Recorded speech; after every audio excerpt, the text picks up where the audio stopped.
Մանրէների առկայություն, կաթնայուղի փոխարինիչի օգտագործման չափաբաժնի խախտում։ Պաղպաղակ արտադրող 16 տնտեսվարողի մոտ է ստուգումը իրականացվել։ 10-ում խախտում է հայտնաբերվել, 4-ի տվյալները դեռևս ամփոփված չեն։ Խախտում չի արձանագրվել միայն 2-ում։ Սննդի անվտանգության տեսչական մարմնի հրապարակումները մեծ արձագանք են գտել սոցցանցերում։ Մարդիկ սկսել են մտահոգվել՝ գնել պաղպաղակ, թե ոչ։ Իսկ ինչու է առկա խանութներում ու վաճառքը արգելված չէ։ Ամենաշատը օգտվում են երեխաները։ 2 օր է ամբողջ համացանցը գրում է, բայց բոլոր խանութ-մարկետներում դեռ վաճառվում է։ Բայց արտադրությունից ինչու չեն հանվում, տեսնում եմ, դեռ ավելացնում են։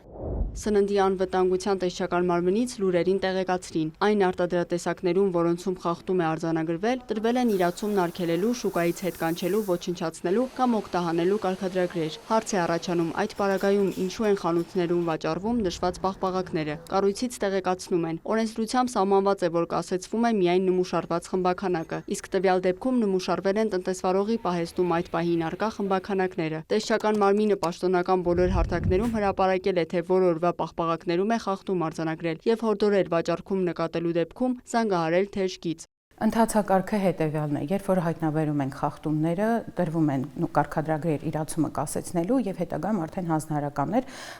որպեսզի սննդամթերքը արտադրվի տեխնիկական կանոնակարգերին եւ օրենսդրության պահանջներին համապատասխան։ Հետագայում իրականացվելու են նորից վերահսկողություններ, փաստելու արդյոք մեր տրված հանձնարարականները իրականացվել են թե ոչ։ Հանձնարարականի կատարման ժամկետները համաձայնեցվում են տնտեսվարողների հետ։ Արդեն ունենք տնտեսվարողներ, որ դիմել են, որ ոչնչացնենք, որ հետ են հավաքել, այսինքն նորից մեր տեսուչների մասնակցությամբ է լինում ոչնչացումը, որ վստահեցնենք, որ այդ խմբաքանակը հետ է կանչվել եւ ոչնչացվել է։ Պաղպաղակներից մի քանիսում հայտնաբերվել են աղիքային ցուպիկի խմբի մանրէներ։ Եթե մարդն օգտագործի օրինակ աղիքային ցուպիկով վարակված սնունդ, բոլորովին պարտադիր չէ, որ իր մոտ զարգանա աղիքային ինֆեկցիոն հիվանդություն, նշում է բժիշկը։ Հիվանդանում են այն անձինք, որոնց սննդի չափաբաժնում ավելի շատ է եղել այդ հարուցիչը։ Օրգանիզմի ոչ սպეციფიկ դիմադրողականության անկում է դիտվել։ Այդ պարագաներում, այո, եթե կաթնամթերքում հայտնաբերվել է աղիքային ցուպիկի հարուցիչ,